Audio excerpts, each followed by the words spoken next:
Before I begin the video, I will remind you to please click like if you like my content and subscribe to our channel, tell a friend, and more importantly, go to our website and send us your email address to become a VIP that we can send you announcements and VIP benefits that we'll think of as we go along. So thank you very much, and let's go on. Hi, I'm miltonchang of Bonsaiheirloom.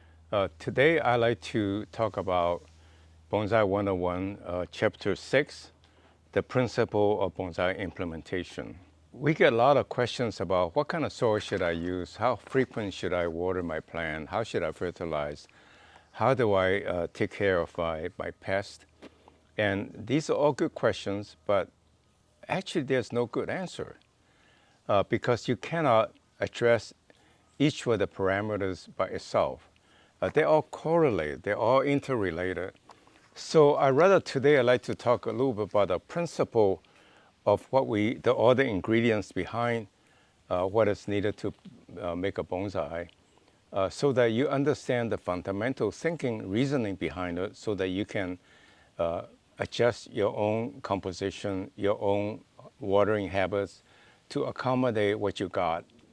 And I think that you're less likely to make mistake if you compared to just blindly following the rules. It never really quite work in a sense that there will be situation where the conditions are not met and you screwed up. So the first most important item often is the soil.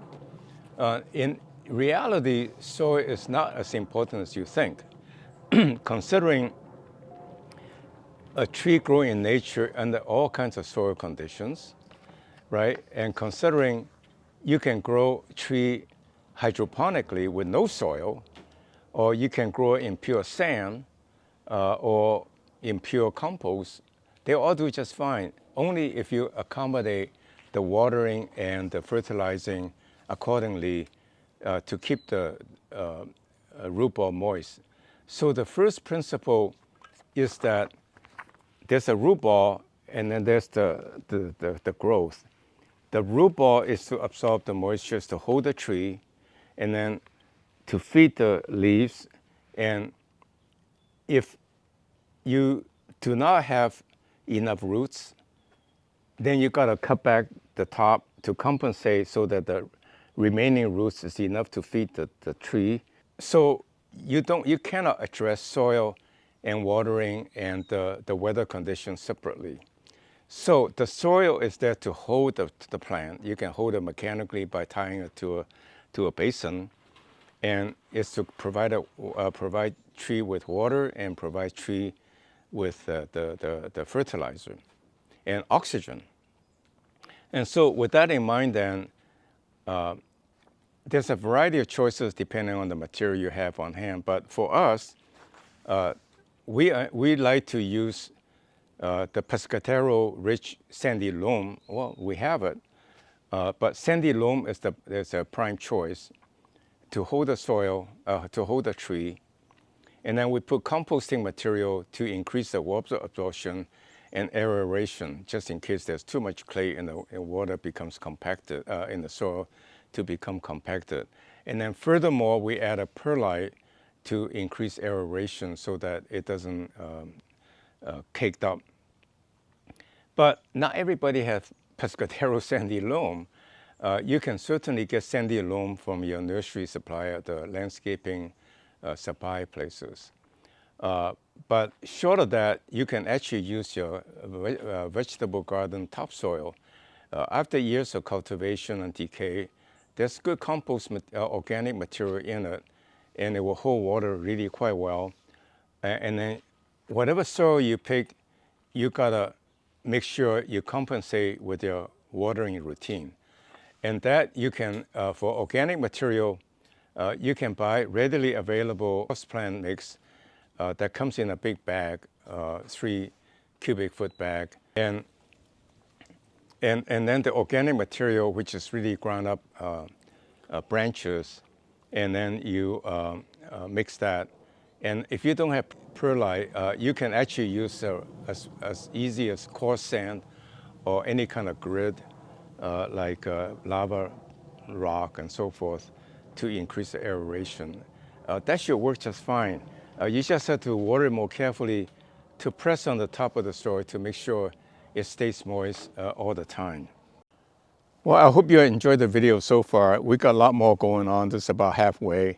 Please click like if you like my content, and subscribe to our channel, tell a friend, and more importantly, go to our website and sign up to become our VIP for goodies.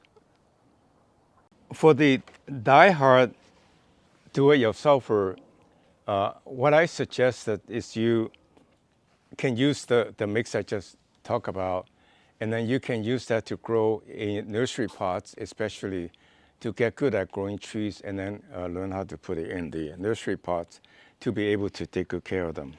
Again, the most important thing is to have soil that retains moisture and also provide air to the roots. And then you have to make sure the root ball is constantly wet all the time, never dry out. So that brings up the watering issue. And my point is that a tree, the old advice of keeping your bonsai on the dry side is really patently untrue. Trees love moisture.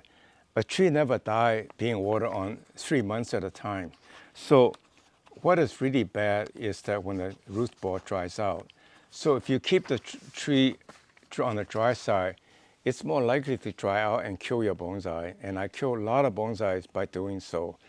Now I put bonsai trees using my regular soil mix, which the old timer will cringe because it just feels like soil. And I water them every day.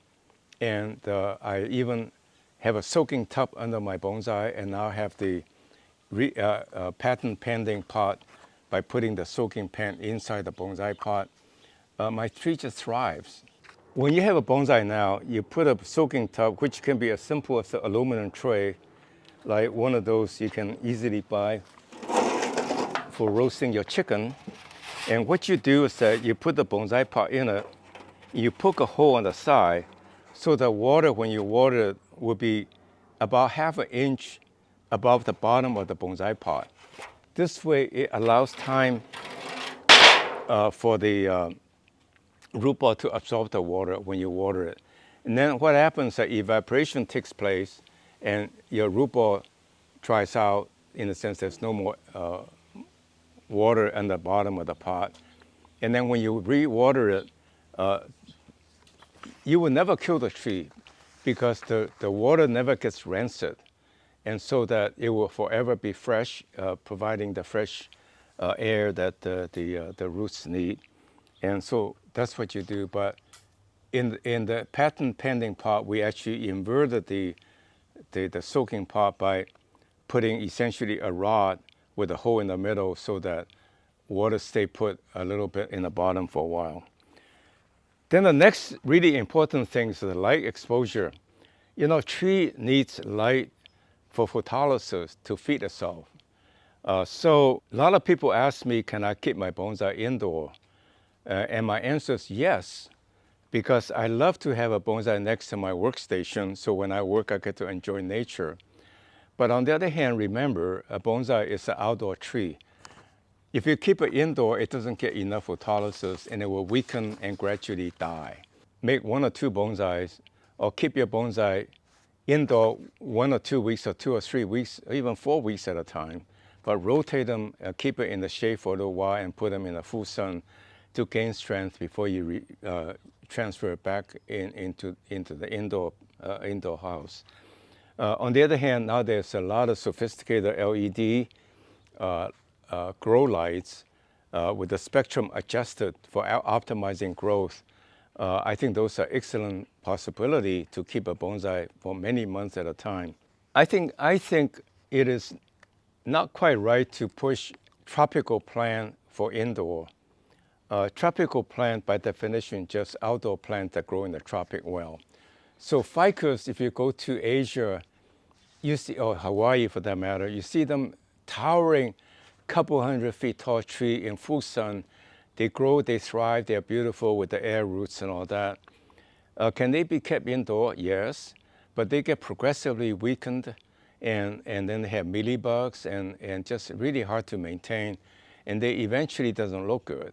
They stay alive because they can weather the low light level, but they really thrive under the full sun. So I would say, keep any tree indoor for a few weeks at a time is fine. Even cactus, even succulent, that's fine. But cycle them through outdoors so that they can regain their health a little while.